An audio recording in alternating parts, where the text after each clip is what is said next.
ارشاد فرمایا مدنی کریم صلی اللہ تعالی علیہ وسلم نے بعض آدمی ایسا روزہ رکھتا ہے اس کے روزے کی قبولیت کی دعا آسمان کے فرشتے مانگتے ہیں. بعض آدمی ایسا روزہ رکھتا ہے ادب کا لحاظ کرتا ہے, احترام کا لحاظ کرتا ہے, عظمت کا لحاظ کرتا ہے, رمضان المبارک کی ایک ایک چیز کو پورا کرنے کے لیے ہر وقت کوشاں رہتا ہے, اس کی روزی کے لیے, اس کے روزے کی قبولیت کی بخشش کی دعا کے لیے سمندروں کے جانور دعا مانگتے ہیں. کتنی بڑی بات ہے. آج لوگوں کو پرواہ نہیں کہ روزہ کیا چیز ہے, خام خواہ برباد کر دیتے ہیں. ارشاد فرمایا مدنی کریم صلی اللہ تعالی علیہ وسلم نے اگر کسی نے ایک روزہ چھوڑ دیا 100 سال تک رات دن گرمی سردی روزہ رکھتا رہے ایک روزے کا بدلہ ہرگز نہیں ہو سکتا. رمضان کے ایک روزے کا بدلہ نہیں ہو سکتا.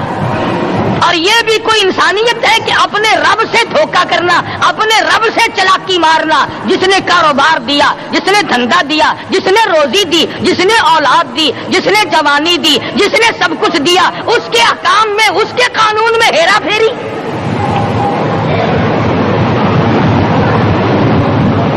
صحابہ کرام رضوان اللہ تعالی علیہ مجمعین کی جماعت کے یہاں تو ایسا ہرگز نہ تھا. وہ لوگ تو تن من دھن سے اپنے آپ کو قربان کیا کرتے تھے. اب آپ خیال فرمائیں کہ رمضان کا 17واں روزہ ہے اور جنگ بدر ہوا ہے. اسلام کی سب سے پہلی لڑائی روزوں میں ہوئی. اسلام کی سب سے پہلی لڑائی روزوں میں ہوئی. صحابہ کے پاس ریشن نہیں, اسلحہ نہیں, ساز و سامان نہیں, تلوار نہیں, تیر نہیں, گھوڑے نہیں, اونٹ نہیں, کچھ بھی نہیں, مگر پہلا میدان محمد کریم صلی اللہ علیہ وسلم کو جو صحابہ کرام کو بھگتنا پڑا وہ روزے کے ساتھ تھا اور گرمی کا موسم تھا.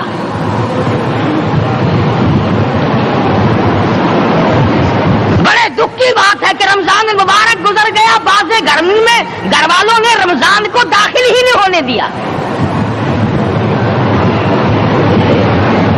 اچھے والے کھاتے پیتے آدمی روزہ نہیں رکھتے. مزدوروں کو یہ بہانہ ملا کہ ہم کاروبار کرتے ہیں, روزہ کیسے رکھے؟ ارے اگر موت آ گئی تو تیرا باپ کمائی کرے گا, اور اگر بیمار پڑ جائے پھر کون کمائی کرتا ہے؟ ارکان اسلام میں سے ہے روزہ, احکام اسلام میں سے ہے روزہ, اسلام کی بنیاد میں سے ہے روزہ. نماز بھی اور روزہ بھی. جس نے نماز کی پرواہ نہ کی اس نے ایک ستون گرا دیا, جس نے روزے کی پرواہ نہ کی اس نے دوسرا ستون گرا دیا, جس نے زکات کی پرواہ نہ کی اس نے تیسرا ستون گرا دیا, جس نے حج کی پرواہ نہ کی اس نے سارے اسلام کی عمارت کو ڈھا دیا.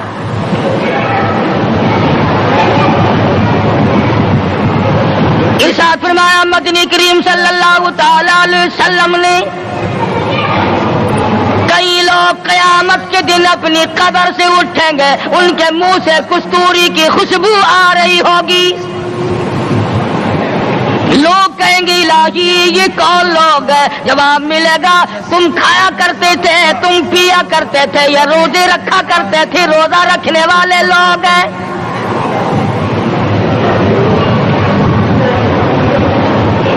ملتان کے دوستوں, اگر تمہاری یہ تمنا ہو کہ ہم قیامت کی پیاس سے بچ جائیں, 50,000 سال کی شدت والی پیاس سے بچ جائیں, قیامت کے دن والی گھبراہٹ سے بچ جائیں, قیامت کے خوفناک عذاب سے بچ جائیں, اگر 50,000 سال کی دھوپ سے بچنا چاہتے ہو, شدت سے بچنا چاہتے ہو, گرمی سے بچنا چاہتے ہو, پیاس سے بچنا چاہتے ہو, مسلم شریف کی روایت میں ایک آدمی کی زبان اتنی باہر لٹک جائے گی اس پہ 18 آدمی کھڑے ہو سکے. ان تمام پیاسوں سے, گھبراہٹوں سے اگر بچنا چاہتے ہو, اتنی شدید گھبراہٹ آئے گی, اتنا سخت ماحول بن جائے گا. قرآن کریم کہتا ہے یا ایھا الناس اتقوا ربکم, ڈرو اپنے پروردگار سے جتنے تمہیں آنکھیں دی.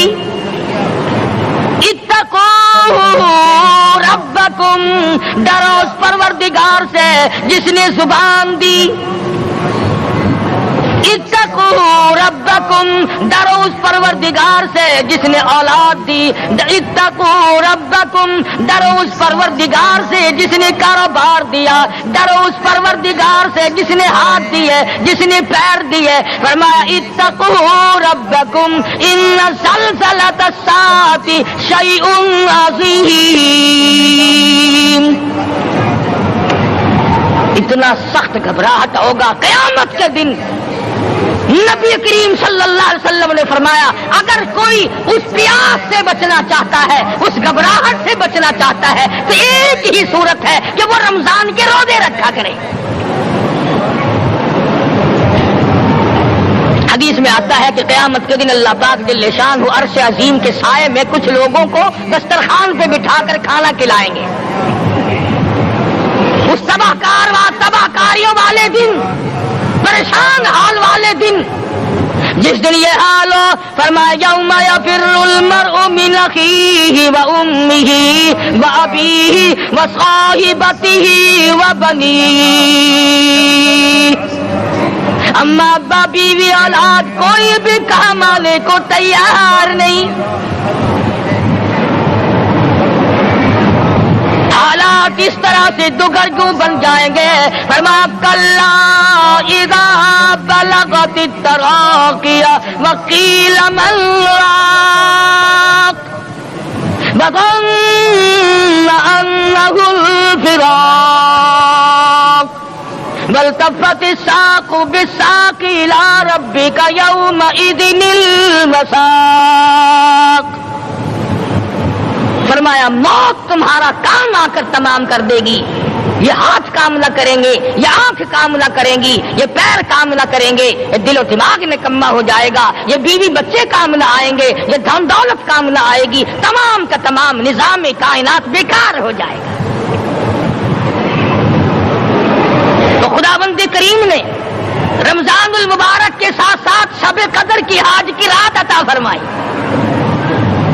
اور یوں فرمایا اے میرے محبوب آپ رویا نہ کریں، آپ غم زدہ نہ ہو، آپ پریشان حال نہ رہا کریں. میں نے تیری امت پہ کرم کر دیا، ایک رات ایسی عطا کر دی جو 1000 مہینوں سے بہتر ہے. اور قرآن کریم پڑھنے کا لطف میں اور آپ کیا جانے. جاؤ ابو بکر صدیق رضی اللہ تعالیٰ عنہ سے پوچھو کیسا قرآن کریم پڑھا کرتا تھا. سارے کافروں نے کھڑے ہو کر کے اعتراض کیا ابو بکر کو ہم زور سے قرآن کریم نہیں پڑھنے دیں گے.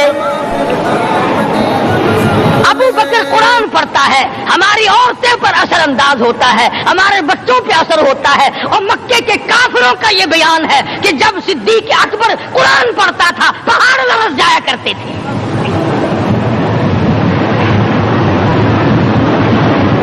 صدیق سے قرآن پڑھنا سیکھو. فاروق اعظم نے اسی قرآن کریم کے ذریعے سب کچھ حاصل کیا. ساری رات فاروق اعظم قرآن کریم کی تلاوت کیا کرتے تھے، ایک ایک رکعت میں پورا ختم قرآن کرتے تھے.